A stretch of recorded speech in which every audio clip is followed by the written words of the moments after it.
নমস্কার, কোচবিহার সিকনের পক্ষ থেকে আপনাদের আবারও প্রভাতী শুভেচ্ছা, অনেক অনেক অভিনন্দন জানাই। এই কারণে যে এই সকাল সকাল আমাদের এই অনুষ্ঠান দেখবার জন্য আপনারা সকলে মিলে আজকের এই টিভির পর্দার সামনে উপস্থিত হয়েছেন, তার জন্য আমরা কোচবিহার সিকনের পক্ষ থেকে অনেক অনেক ধন্যবাদ জানাচ্ছি আপনাদের। প্রতিদিনের মতোই আমরাও আজকে এসে উপস্থিত একজন নতুন শিল্পীকে নিয়ে নতুন কিছু উপহার দেব আপনাদের এই মনস্থ করেছি। আজকে কবিতা নয়, গান নয়, আলোচনা নয়, আজকে কিন্তু যন্ত্রসঙ্গীত, হাওয়াইন গিটার, যাকে বলা হয় স্টিল বেসড গিটারও বলা হয়, ল্যান্স লিপিন, যার স্রষ্টা, সেই হাওয়াইন গিটার নিয়ে আজকে আমাদের এই প্রভাতী আড্ডায় আমন্ত্রিত শিল্পী সন্দীপা ঈশ্বর। আপনাকে অনেক অনেক ধন্যবাদ, স্বাগত জানাচ্ছি। শিল্পীকে তবলায় সহযোগিতা করবেন তবলা শিল্পী দুলু দাস। আপনাকেও সিকনের এই প্রভাতী আড্ডায় অনেক অনেক ধন্যবাদ, কৃতজ্ঞতা জানাচ্ছি। আমরা প্রতিদিনই একটা জিনিস দেখে ভীষণ ভালো লাগে, যে এই যে প্রকৃতি, একটা স্নিগ্ধতা, একটা পরিচ্ছন্নতা, একটা এই যে স্বচ্ছ ভাব, এর সঙ্গে সঙ্গে মিউজিক বা সঙ্গীতের কিন্তু একটা ওতপ্রোত যোগ রয়েছে। প্রকৃতি কথা বলে, প্রকৃতিতে বাসযোগ্য প্রাণীরা, পাখিরা, তারা যেমন সুরে কথা বলে, সুরে গান গায়, তার সঙ্গেই কিন্তু সুর মিলিয়ে মিলিয়ে আমরা কথা বলি, গান গাই, শিল্পীরা তাদের যন্ত্রকে বাজায়। ফলে প্রকৃতির সাথে গান বাজনা অর্থাৎ মিউজিকের একটা গভীর যোগাযোগ রয়েছে। তারই পরম্পরা বা তারই ধারাকে এগিয়ে নিয়ে যাওয়ার জন্যই আমাদের আজকের এই প্রচেষ্টা। আমরা প্রথমেই আজকের আমন্ত্রিত শিল্পী শ্রীমতী সন্দীপা ঈশ্বরকে স্বাগত জানিয়েছি। আজকের এই এত সুন্দর একটা যন্ত্র আপনি কতদিন ধরে বাজাচ্ছেন? অনেক দিন থেকে, মানে মেয়েবেলা থেকেই বাজাতাম, এখনো চালিয়ে যাচ্ছে। বেশ, আমরা কথায় থাকবো, আড্ডায় থাকবো। প্রথমেই কি গান শুনবো আমরা? রবীন্দ্রসঙ্গীত শোনাচ্ছি। রবীন্দ্রসঙ্গীত। রবি ঠাকুরের গান দিয়েই যে কোনো অনুষ্ঠানের শুভ সূচনা হলে সেটা অনেক বেশি শ্রুতিমধুর হয় বলে শিল্পীরা বিশ্বাস করে। ঠিক আছে, আমরা রবি ঠাকুরের গান দিয়ে শুরু করি।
ভীষণ সুন্দর একটা পরিবেশ যেন তৈরি হয়ে গেল রবি ঠাকুরের গানের সুরে। আজকের এই হাওয়াইন গিটারের উপস্থাপনা শিল্পী শ্রীমতী সন্দীপা ঈশ্বর।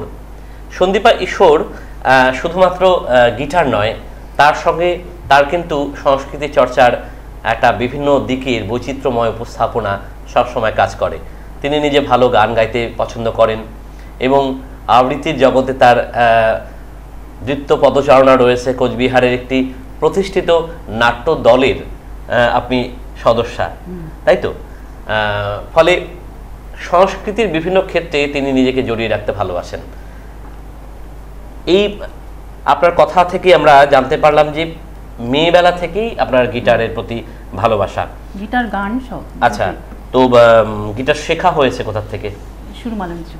সুরমালঞ্চ মিউজিক কলেজ, কোচবিহারের প্রাচীনতম যে সমস্ত মিউজিক কলেজগুলো রয়েছে তার মধ্যে সুরমালঞ্চ অন্যতম। সেখানে বহু শিল্পীরা তাদের কিন্তু তৈরি হয়েছে বলা যেতে পারে, তারা সেখানে নিজেদেরকে তৈরি করেছেন, তালিম নিয়েছেন। আজকে তবলায়ও রয়েছেন একজন আমাদের অত্যন্ত শ্রদ্ধার মানুষ, শ্রী দুলু দাস। আপনার তবলা কবে থেকে শুরু হয়েছে, মানে ভালো লাগাটা কবে থেকে শুরু হলো? আপনি একজন খেলোয়াড়, কিন্তু সেখান থেকে সংস্কৃতির ক্ষেত্রে এই যে এত সুন্দর তবলা বাজাচ্ছেন, এটা শুরুটা কিভাবে হলো? এটা ছোটবেলা থেকেই মানে একটা পরিবেশের মধ্যে ছিলাম আমি, যে পরিবেশটার মধ্যে গান বাজনা চর্চাটা, আমি যেহেতু আমার শিবযজ্ঞে বাড়ি খাগড়াবাড়িতে, সেখানে ভবানীদা বলে, ভবানী চক্রবর্তী, আচ্ছা, কিশোর চক্রবর্তী, সেই পাড়াতেই আমি আমাদের বাড়ি আর কি। তো ওদের বাড়িতে প্রতি রবিবার করে ছোটবেলায় দেখতাম, প্রতি রবিবার করে গান বাজনার আসর বসতো। তা আমি ওই রবিবার করে ওই সময়টা আমি ওই ওনার বাড়িতে যেতাম, ওনাদের বাড়িতে গিয়ে গান শুনে শুনে শুনে শুনে মানে এত ভালো লাগতো, মানে সেখান থেকে ভালোবাসাটা সেখান থেকে তৈরি হয়। এবং পরবর্তীতে শেখার ইচ্ছা ছিল, কিন্তু সময় করে উঠতে পারিনি, এই জন্যই খেলাধুলার চর্চাটা বেশি করতাম। তারপর পরবর্তীতে চাকরি বাকরি হয়নি, কিন্তু তারপরে আমি যখন রিটায়ার করলাম আর কি, তখন থেকে মোটামুটি আরো বেশি করে অল্প অল্প করে শেখা। খুব ভালো। এই যে ভালো লাগা থেকে তো সমস্তটা, সংস্কৃতির প্রতিটা পরত, যারা গান গায়, যারা কবিতা লেখে, যারা কবিতা বলে, যারা যন্ত্র বাজায়, প্রত্যেকটা ক্ষেত্রেই প্রধান শর্ত হচ্ছে ভালো লাগা। আপনার সেই বিষয়ের প্রতি যদি ভালো লাগা, সেই প্রেম যদি না থাকে, তাহলে সে সৃষ্টি কখনোই প্রস্ফুটিত হতে পারে না, এটা আমার বিশ্বাস।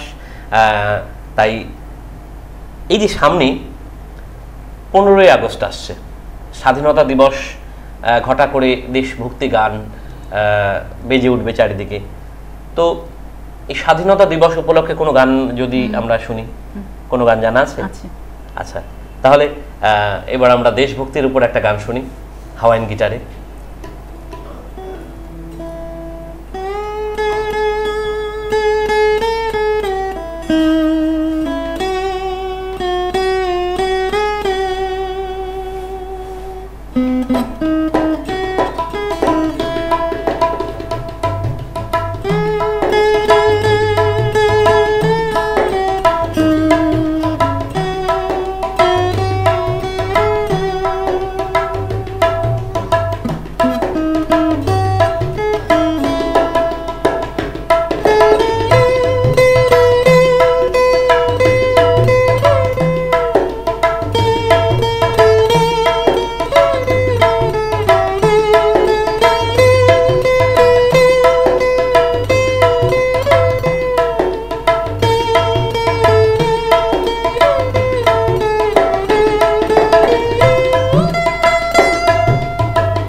একটা দেশভক্তের পরিবেশ যেন তৈরি হয়ে গেল এই গানটির মধ্য দিয়ে। বহুল প্রচলিত গান এবং সকলের ভীষণ প্রিয় মুক্তির মন্দির ও সোপান তলে, এই গানটি অত্যন্ত সুন্দরভাবে আমরা শুনলাম শিল্পীর কাছ থেকে।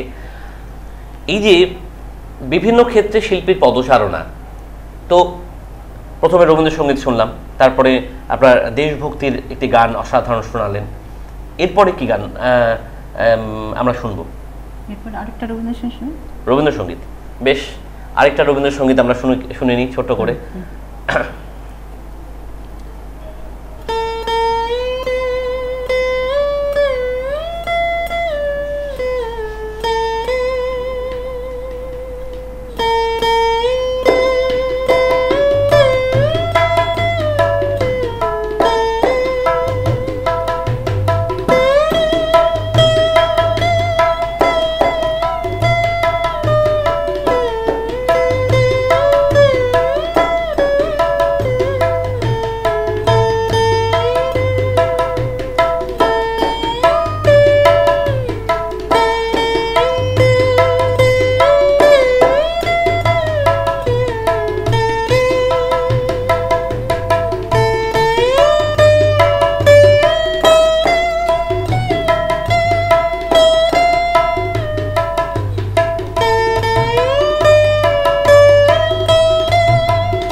আপনারা সকলে জানেন কোচবিহার সিকনের পক্ষ থেকে এই প্রভাতী অনুষ্ঠান শুরু হয়েছে নতুন আঙ্গিকে।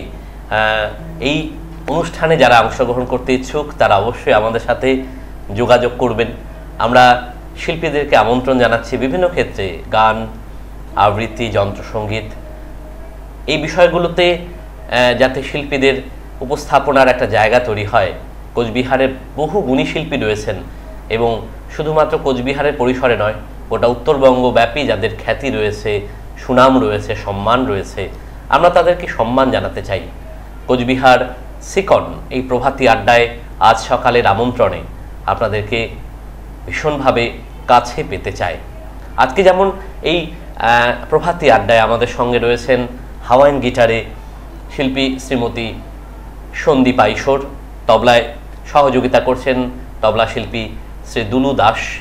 আমরা পরপর কিন্তু বিভিন্ন ধরনের গান শুনলাম, রবীন্দ্রসঙ্গীত, তারপর দেশাত্মবোধক গান, আবারও একটি রবীন্দ্রসঙ্গীত। এবার একটু স্বাদ বদল করা যায়, নজরুল। বেশ, আমরা তাহলে একটা নজরুল গীতি শুনে ফেলি।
নিজেও কিন্তু খুব ভালো রবাব বাজাতে পারতেন এবং নজরুলের অসীম সৃষ্টির ক্ষমতা সম্বন্ধে আমরা অনেকেই ওয়াকিবহাল, ফলে সেই বিষয়ে কোনো দ্বিমত হবে না।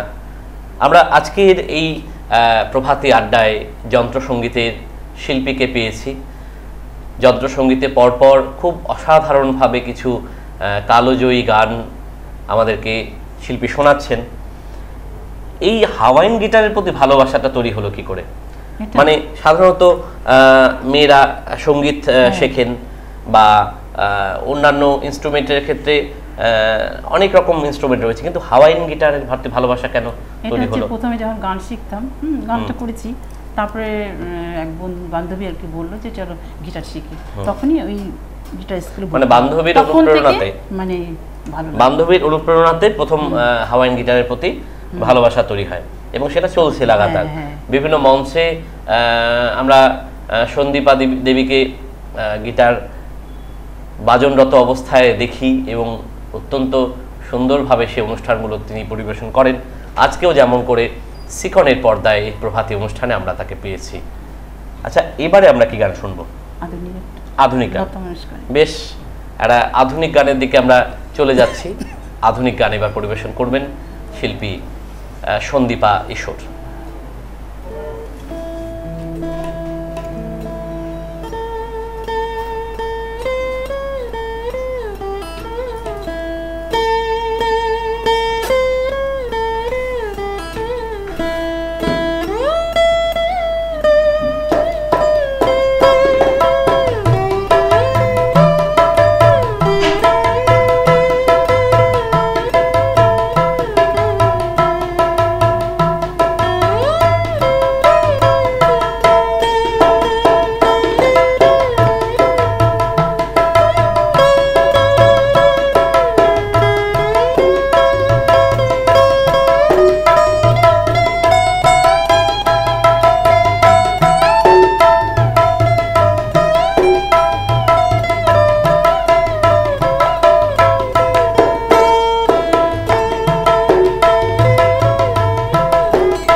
ভীষণ ভালো লাগলো আজকের আড্ডা। আমরা আপনাদের সঙ্গে নিয়ে কোচবিহার সিকনের পক্ষ থেকে হাওয়াইন গিটার শিল্পী শ্রীমতী সন্দীপা ঈশ্বর এবং তবলা শিল্পী শ্রী দুলু দাসকে কাছে পেয়েছিলাম এবং কেমন করে এতটা সময় আমরা কাটিয়ে ফেললাম ঘড়ির দিকে তাকিয়ে বুঝতেই পারিনি।